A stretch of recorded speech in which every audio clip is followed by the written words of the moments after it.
हम आपको शैक्षिक प्रबंधन एवं प्रशासन के संबंध में प्राथमिक शिक्षा की विकास में विभिन्न अभिकरण एवं उनकी भूमिका के बारे में बता रहे थे और इसके बारे में हमने आपको कई चीज़ें बताया भी, जैसे राष्ट्रीय स्तर शैक्षिक अनुसंधान एवं प्रशिक्षण परिषद NCERT को बताया, राष्ट्रीय अध्यापक शिक्षा परिषद मतलब प्रशिक्षण शिक्षा के बारे में बताया, राष्ट्रीय शैक्षिक प्रबंधन एवं प्रशासन के बारे में बताया। आज हम आपको राष्ट्रीय शैक्षिक योजना और प्रशासन संस्थान के बारे में बताएंगे। राष्ट्रीय शैक्षिक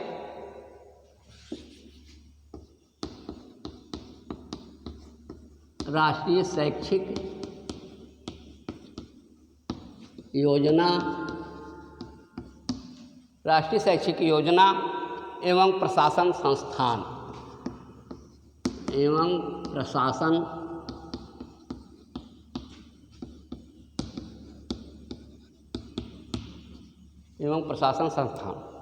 देखिए,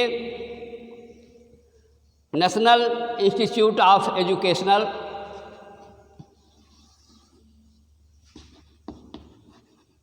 नेशनल इंस्टीट्यूट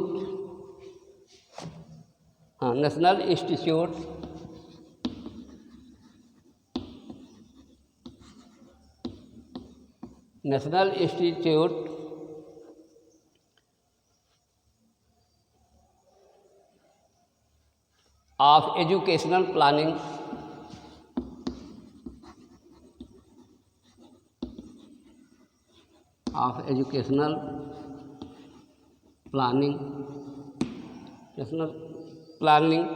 एंड एडमिनिस्ट्रेशन।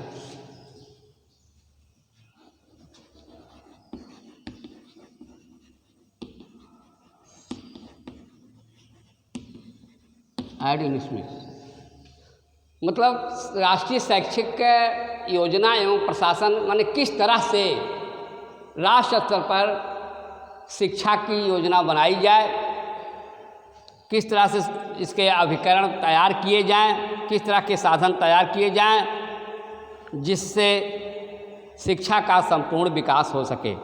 इसको हम NIPA नीपा के नाम से भी जानते हैं। इस संस्था का नाम नीपा है।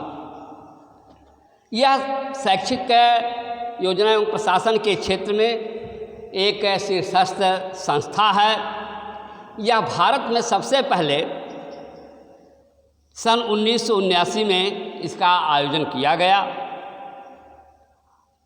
और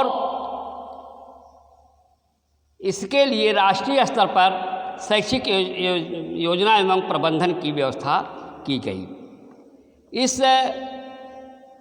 इसके अधीन इसको हमने 4 भागों में बांटा। नीपा को माने इस योजना को 4 भागों में बांटा गया। नंबर 1 नीपा परिषद,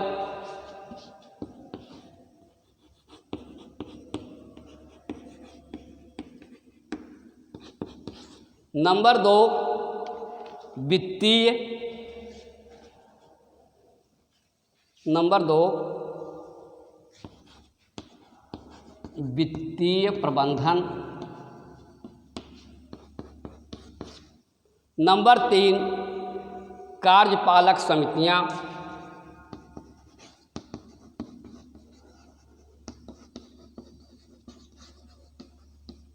और नंबर 4 नियोजन तथा कार्यक्रम समिति एवं प्रशासनिक यूनिट। नियोजन तथा कार्यक्रम समिति,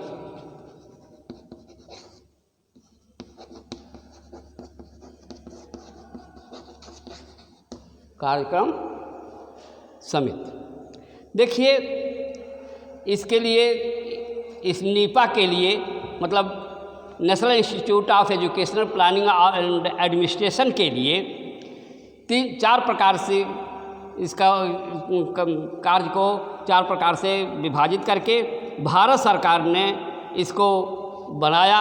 इस नीपा के अध्यक्ष भारत सरकार के मानव संसाधन विकास मंत्री, या आप कह सकते हैं जो पहले शिक्षा मंत्री इसको कहा जाता था, जो इस नीपा का पदेन अध्यक्ष होता है।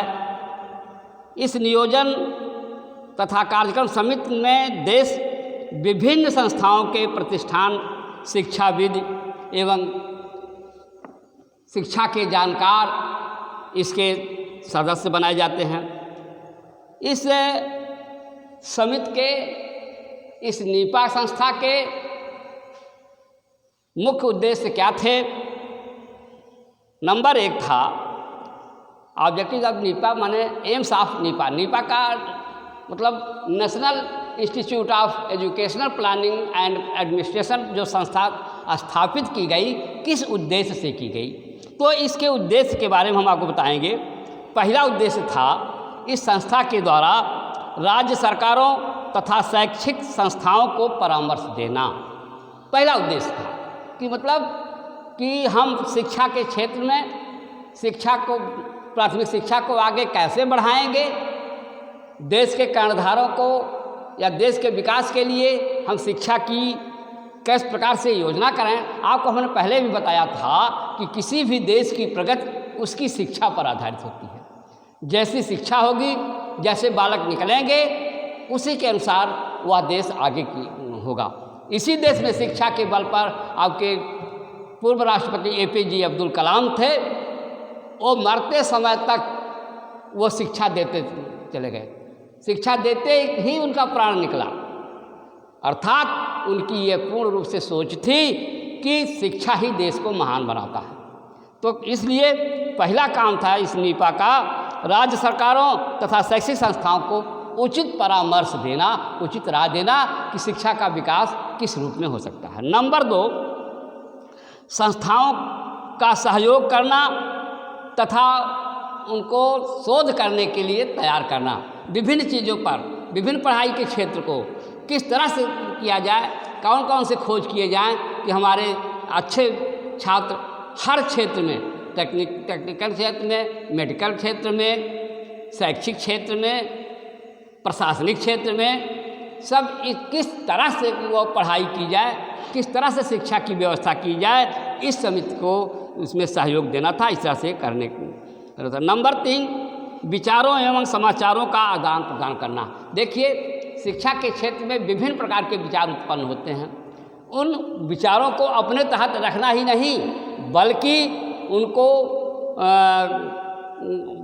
जनता में उसको आदान प्रदान करना, नागरिकों को अच्छी से अच्छी शिक्षा के बारे में बताना और उनकी भी राय लेकर के नई योजना को तैयार करना। नंबर 4, देश विदेश की विभिन्न शैक्षिक एजेंसियों, संस्थाओं तथा संगठनों में परस्पर सहयोग करने की व्यवस्था करना।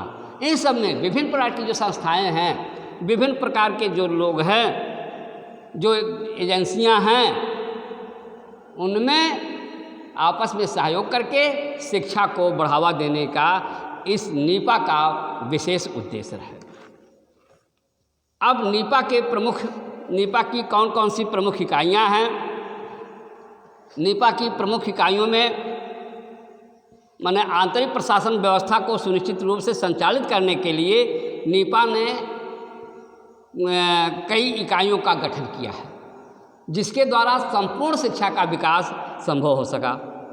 नंबर 1, शैक्षिक योजना इकाई।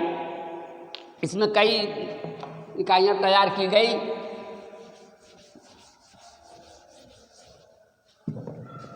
शैक्षिक योजना इकाई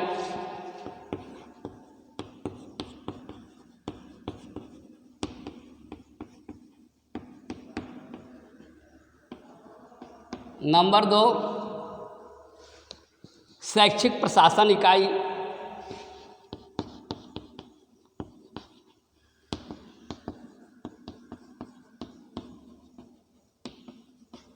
नंबर 3,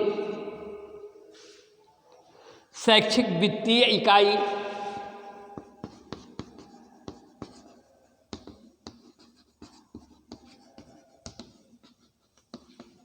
शैक्षिक वित्तीय इकाई, शैक्षिक नीति इकाई, शैक्षिक उच्च शिक्षा इकाई, अनुसंधान एवं कार्यक्रम का संचालन की इकाई। इस तरह से शैक्षिक योजना तैयार करना, कहाँ से पैसा कैसे आएगा, वित्तीय योजना तैयार करना, उसके लिए पॉलिसी तैयार करना, नीति निर्धारण करना, इस तरह से नीपा के जो है प्रमुख इकाइयों का गठन करके शिक्षा के क्षेत्र में बढ़ावा देने का प्रमुख कार्य किया। धन्यवाद।